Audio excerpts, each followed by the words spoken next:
Hello everyone, this is Defense Politics Asia, and this is the situation report or the summary or the SITREP for the day of 858 for the 30th of June for the Ukraine war or the special military operation in Ukraine. So the frontline changes report, as usual, has already been published. So we're going to continue into the strategic and tactical reporting. And I have updated this to the latest information. I only omitted the Russian Defense Ministry's latest report because I want to leave it for tomorrow. If not, later there's nothing to talk about tomorrow. So we're going to start off with the Kharkiv front. So at the Kharkiv front, before we reach into Kharkiv, at the Sumy region, there is a geolocation of an airstrike on the Ukrainian position at Zuravka. So that only shows that the Ukrainian forces are there. That's about it. It's the important thing to note about maybe you may have missed me saying this, or you may be new to this channel.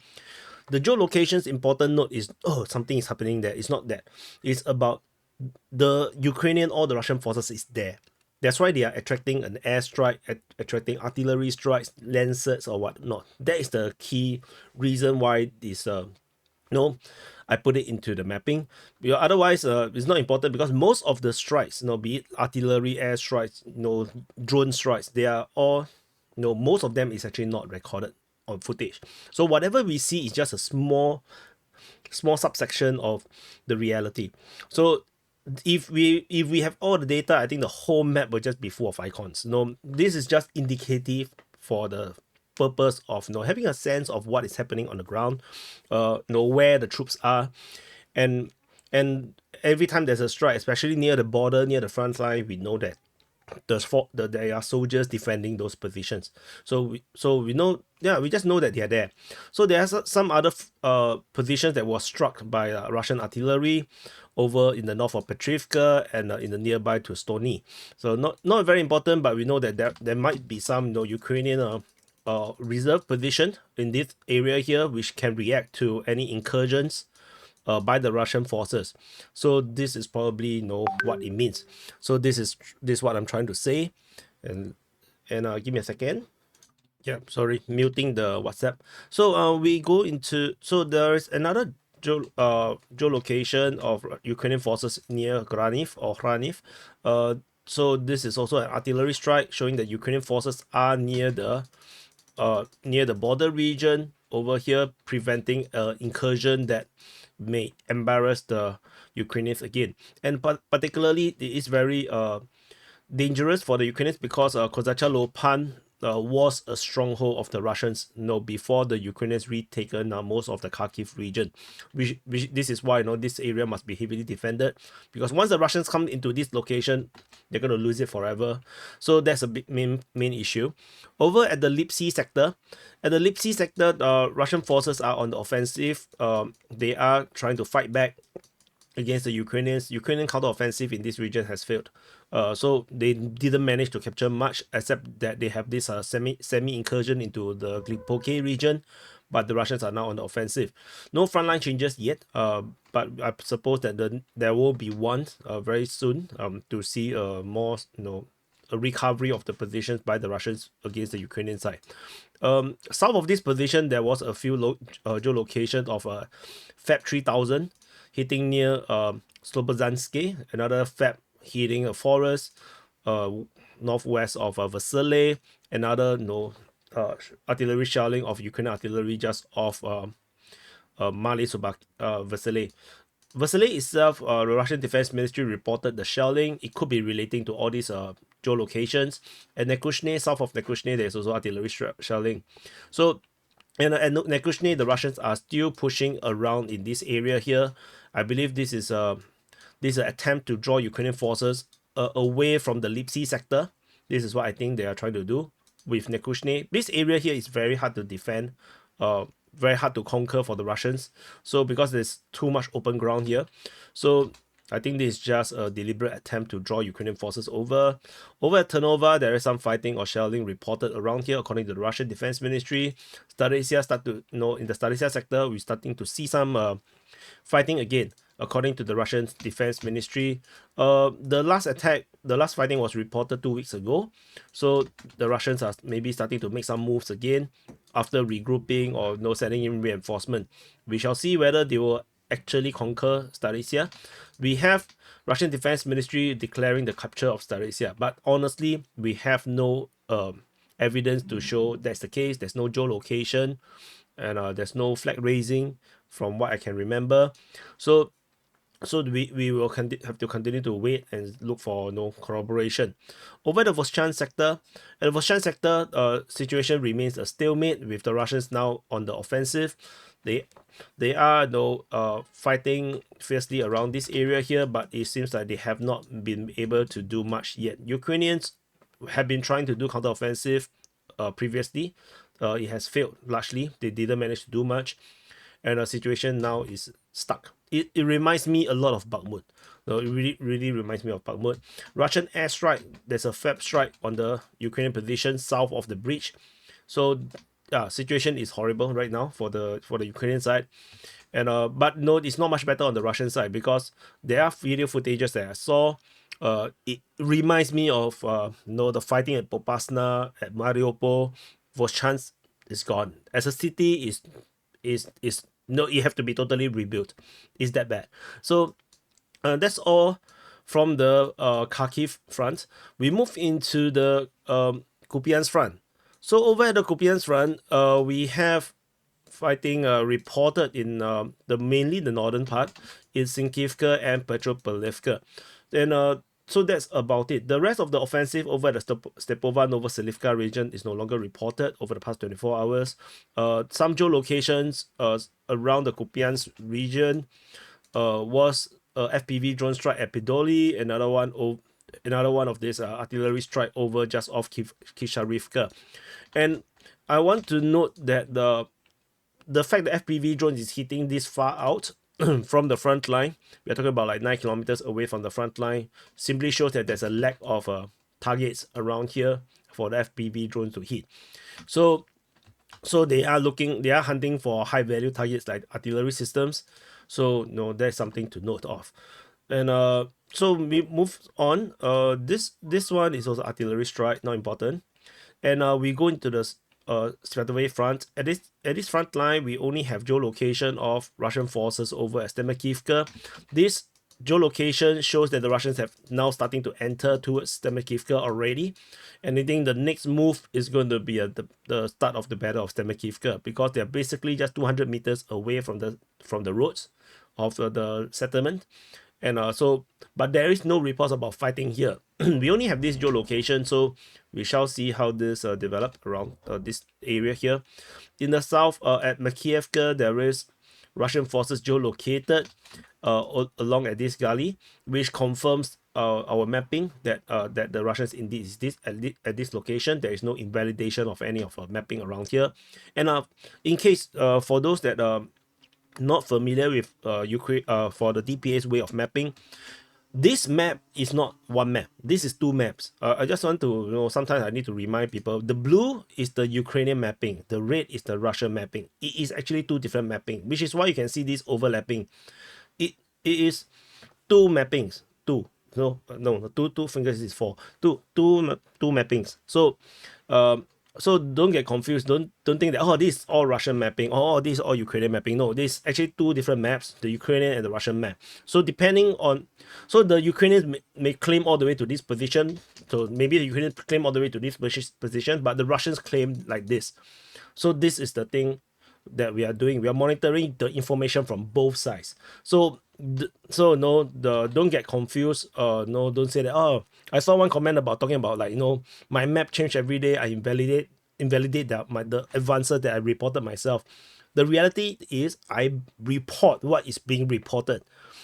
I don't report the information coming from my own self. So if the information is reported, for example, Russian claims they captured certain grounds, that is a Russian claim. That is not the reality, it's a claim. So we have to look for Ukrainian side to validate the same claim, or we look for geolocation to corroborate the information. And if the geolocation or the geolocation prove otherwise, then the information of the progress is invalidated. That's what we do. This intelligence. This is how intel work looks like. So no, don't get confused. No, you don't. If you go into a YouTube channel and or any report or any newspaper and you expect them to tell you the actual truth and reality on the ground, I think you're mistaken on how information works. No, everything is not absolute. There is always information that's incomplete or inaccurate, and you can only read information and use it as a basis for indication of what is like, what reality is like. Clearly, you read your own profile on LinkedIn or on Facebook. Be objective about yourself. Is that the truth? Is that the full truth about who that person is? Clearly, you have a lot of secrets you're not telling people, right? So you're not going to put the kind of porn sites that you watch, or the kind of a pet peeve, or the kind of or your guilty pleasures. No, you don't put it on your profile, right? So similarly, on this kind of reporting, in war reporting, is the same. You don't have all the information. It's purely indicative. So that's why we try to get as many information from different sources that I trust, and we try to compare it, and we try to corroborate and invalidate each other until we have the general feeling. We can mold it to the point where this is most likely where the front line is, what the truth is actually is. That's how we do it. So so especially for the pro-Ukrainian guys, I really wish you guys would watch DPA, because the pro-Ukrainian scene is horrible, man. Is everybody just want to smoke all the copium and hopiums. I understand the feeling, but reality is more important, because if you have misjudged the reality, you're going to sabotage the Ukrainian effort to defend their homeland. That is what it is. Imagine they need a lot of F-16, but you believe the propaganda that all their surface-to-air missile system is shooting all the different missiles and all the planes down. Then clearly you don't think that the Ukrainians need more F-16s, right? You don't think that they will actually need F-15s or F-22s, because you think that they are already doing very well with the surface-to-air missile system. That's a self-pawn, right? So the reality is more important. If you believe my reporting that the Ukrainians are losing ground on the air on a daily basis for half a year already, then you know the situation is bad. Then maybe your next job is to go and get your MP or your representative on parliament to send more weapons or send more support to Ukraine. But if you believe that the Ukrainians are doing pretty well, they're winning against the Russians, then why would you ever try to go to your representative and tell them to help Ukraine more? No reason to do what they're winning, right? So the truth matters, and this is a message to the Ukrainians. The pro-Russians, of course, most of you guys are not Russians, so it doesn't matter what you think. So anyway, the Crimea, the Russian forces are attacking in the Dibrova region. They are also attacking Khorivka. Ukrainians are attacking over at Toske, Dibrova, in the Serebiansky forestry, and at Khorivka. And in this area here, as you can see, the Ukrainians are actually on the offensive. They are striking back the Russians harder than the Russians are striking them back. So this current situation is particularly stuck over in the Serebiansky forestry. After we have almost half a year pause, fighting is now getting very fierce in this area. And according to one of these Russian mapping by SITREP maps, we can confirm that the Russian forces have given up certain positions. They have withdrawn back to a more defensive line away from the river. The Ukrainians have retaken some of these areas around here. Ukrainians also already have taken some grounds along all these heavy trenches, and we can confirm that the Russians are trying to strike back. So with some geolocations, we have this is shelling by the Russian forces against the Ukrainians. Clearly shows that the Ukrainians are in this area. I believe this is where the four operating positions are. This is why it's attracting a strike. The Ukrainians are sending offensive operations, on squads, assault squads from this area here. So there's still a lot of grounds to cover, and I think this is a good attempt by the Ukrainians to try to distract the Russian forces.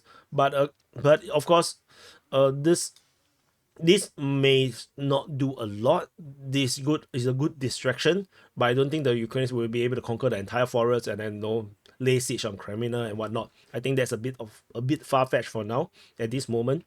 So over at the Sivers front, we have fighting reported at Bilohorivka. There is shelling reported at Serbianka, and there is also shelling reported. There's an airstrike over at Dronivka, also being geolocated.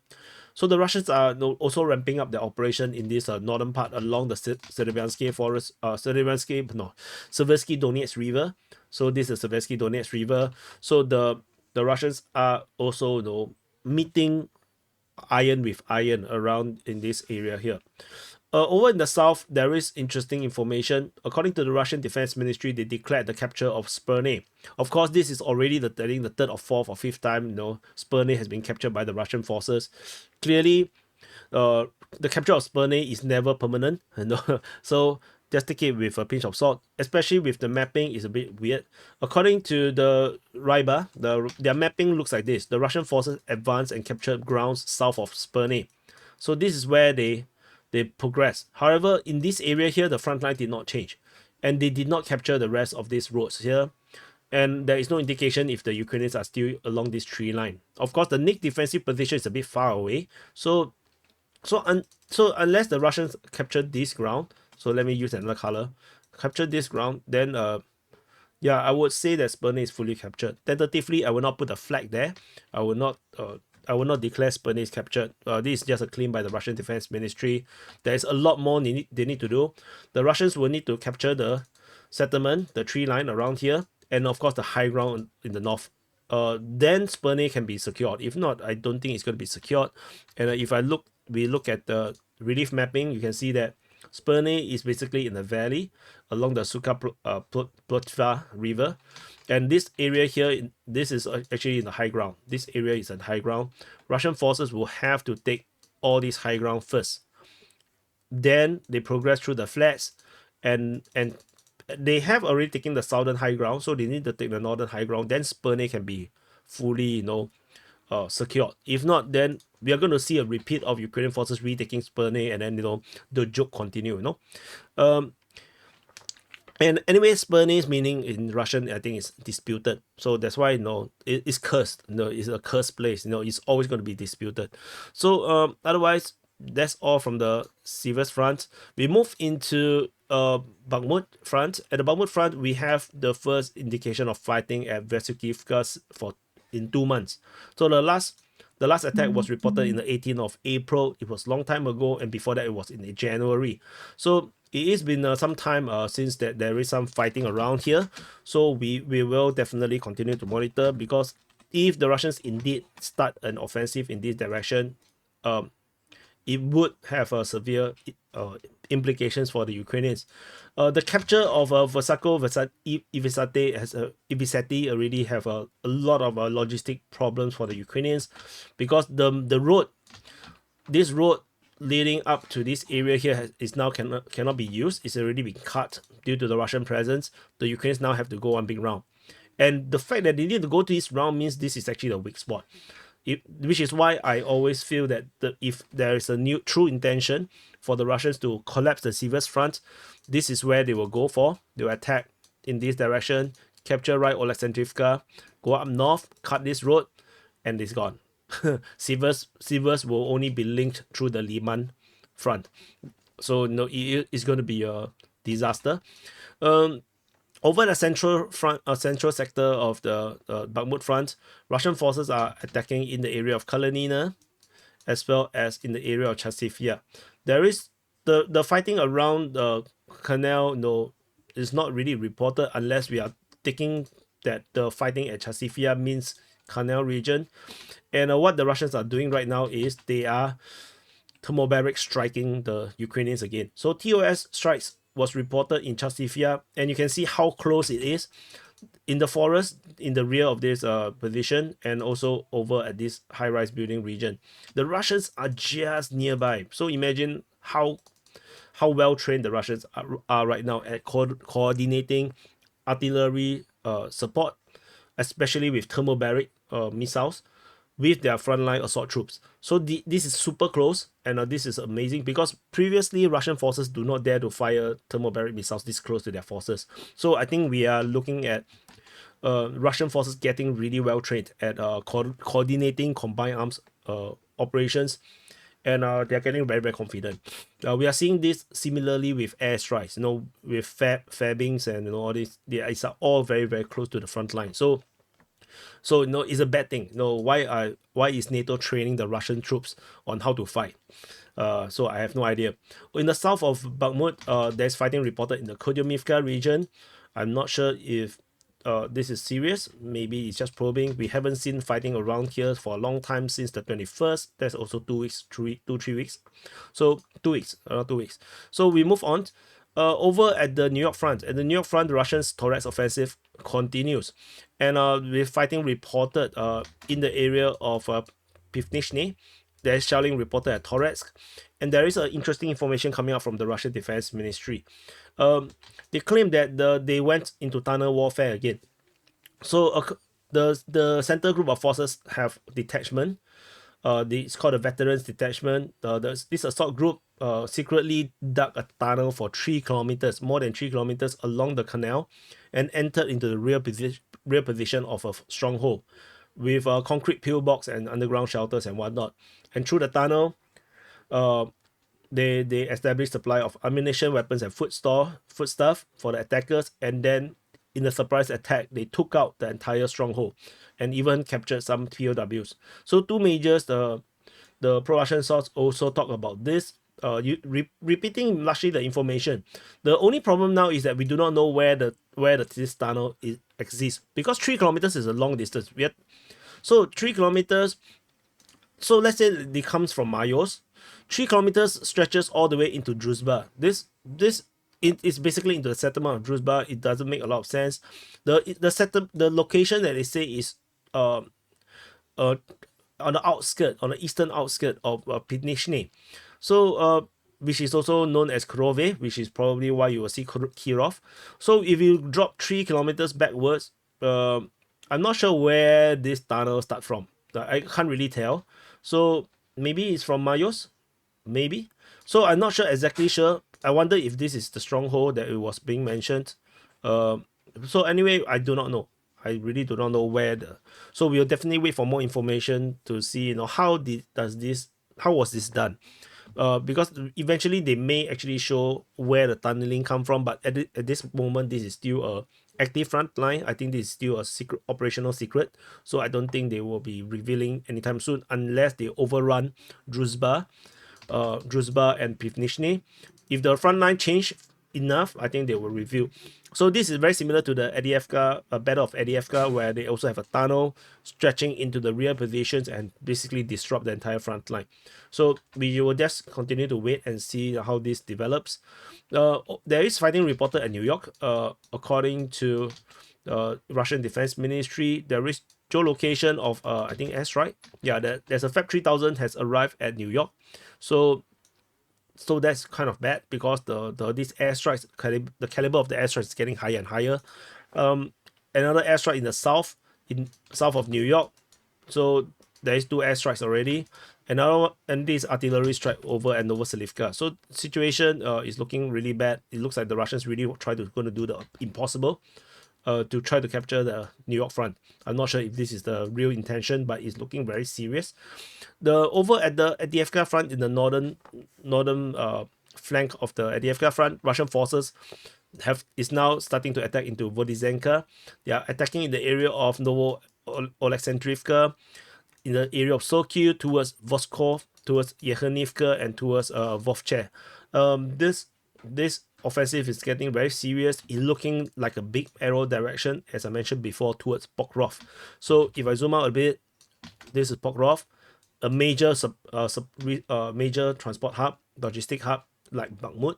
So if this is the direction, would be very worrisome for the Ukrainians. And as the frontline changes report, we have seen massive frontline changes around here. You can watch the frontline changes report for detailed description of the things that was captured around here.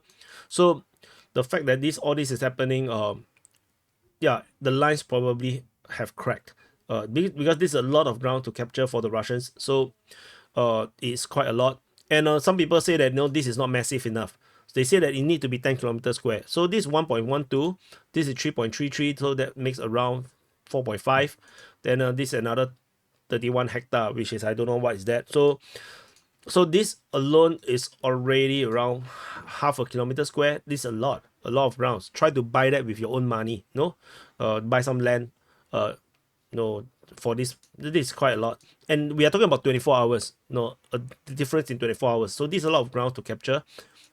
And the Russian Defense Ministry have acknowledged or announced the capture of Novo-Alexandrivka. We have already declared the capture since 23rd of June. So around a week later, we now have corroboration from the Russian Defense Ministry, probably due to this expansion of grounds around in this southwest of the settlement. So this is the situation around at this area. In the central flank, or the southern flank actually, we have fighting reported at Yasnobrodivka as well as Khalivka. So the interesting thing about Yasnobrodivka is that Ryba, the pro-Russian source, claimed that Yasnobrodivka has been captured by the Russian forces. This is not announced by the Russian Defense Ministry just yet. I'm not sure if in today's report did they mention that. I can actually take a look. Give me a second. Let me see. Did they talk about Yasnobrodivka? They talk about the capture. Okay, in today's report, because I didn't map this in, I just want to update verbally first. The Russian Defense Ministry announced the capture of Stepova Novoselivka, so which is this one in the north. No. Stepova Novoselivka is actually in the Kharkiv front. So they mentioned that the capture of that location. They didn't mention the capture of Yasnobrodivka. So yeah, so that is that. So and they also mentioned the capture of Novoporovsky. So Novoporovsky is this one. So the Russian Defense Ministry now has announced the capture of Novoporovsky. This is already confirmed because Deep State UA and Ryba both have already announced this. So this is based on the latest latest report. I just verbally let you know first. But I will report it in the SITREP tomorrow. So we shall continue to wait and see whether we have this corroboration. So what they said is that the Ukrainian forces actually withdrew from Yasnobrodivka. I think they will not withdraw northward. Redrawing northward, it seems to be like a very far place to go. Maybe they withdraw southward towards the isthmus, and I think this is, and then the Russians basically have overtaken this position. Based on Ryba's description of this location, the situation, they say that by SITREP maps say that the Ukrainians lost this for natural reasons, because they are cut off completely, and they are very limited to how they can approach this village anymore. So anyway, whatever it is, this is just one-sided claims. We will just have to wait and see. South of Brodivka, FPV drone hitting the Ukrainian position. So Ukrainians are still in this area here. So to redraw from here but still leave this position here does feels a bit weird, as the Russians are already reaching the isthmus over here. This is called the isthmus. So or the causeway if you want, a very fat causeway. So yeah, there is a bit interesting. I think technically this doesn't make sense. I think the Ukrainians would have to redraw all from the entire region here. The entire region will have to redraw, or they will be encircled. So I think this is the unavoidability. Russian forces are also now entering into Kharivka based on the geolocations, confirming that the Russians have already started to incur into Kharivka. So the Battle of Kharivka is now going to start, or Kharivka. The fighting is going to start. The Battle of Kharivka is going to start. Over at Nevelsky, there is some battle in place, so positional warfare around Nevelsky. So very unloved right now. So we move on. Over at the Battle of Krasnohorivka, fighting continues. We're just going to go out a bit to see an overview of the Donetsk front. So this is the Donetsk front. At the Donetsk front, Russian forces are attacking in Krasnohorivka, shelling at Kharkove, at Yelizavetivka. There is fighting reported at Paraskoviyevka, at Konstantinivka, shelling at Novoyukrenka, shelling at Novoselivka, Velika Novosilka, the shelling reported at Vremivka, and then there's fighting reported at Rivnopil. Can't see. I think this area here there's not much fighting. So so this is the strategic situation right now. So the Battle of Krasnohorivka, there's not much information, so I'm not going to go deep into it. So the Russians are trying to push out of Paraskoviyevka. They are geolocated to be coming into the outskirts. They are now at the outskirts of Konstantinivka. I think the Battle of Konstantinivka is going to start soon. So this you can see this fist hitting this direction. So I think we are going to see the Battle of Konstantinivka very, very soon. There is geolocation of an airstrike on Ukrainian position just north of Pelivka. So Ukrainians probably have a defensive position around this forest region, kind of a forward defensive position for Voleda, and it attract the airstrike. So quite sad. No, and then there's also another airstrike on Peshetivka. And if you can remember my reporting from 1 year ago or 2 years ago, this was never the case. There was never this much geolocation and reports of airstrikes. Airstrike is almost not non-existent. We only have those pot shots with the pod rockets from the Sukhoi 25.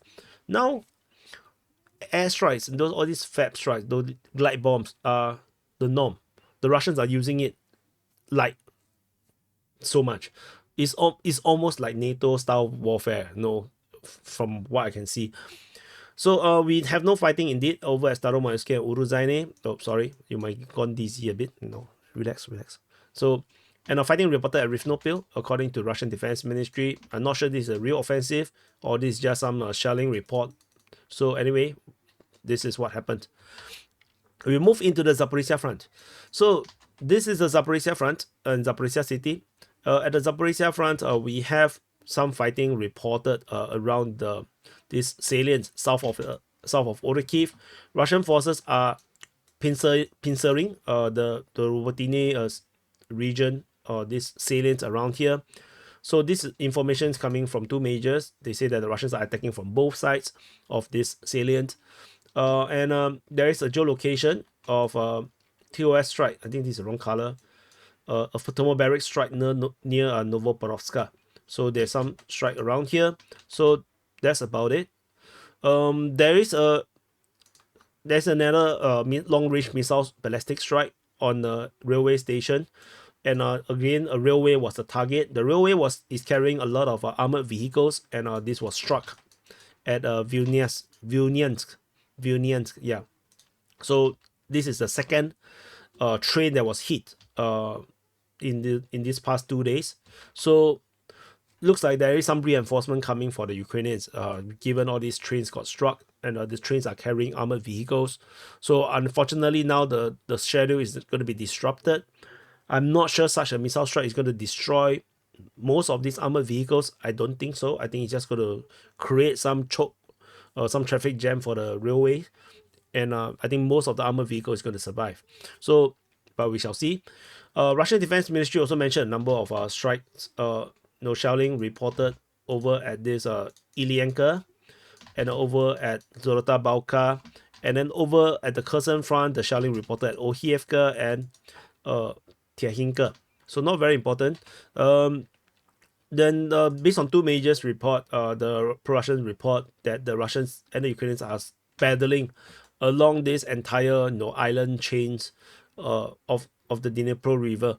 So not exactly sure where the fighting is, because based on the report or the information, they say that the Ukrainian territorial defense is now sent into the floodplains along with newly mobilized soldiers to fight on the islands. So, and the Ukrainians are using drones as their main weapon support. So that's all for the Kherson front, and this is it. So this is the full situation report for the day of 858 for the 30th of June. So do press the like button, subscribe, do share this with people who you think they should get more accurate reporting of the Ukraine war. So thank you for watching, and I'll see you guys in the next update.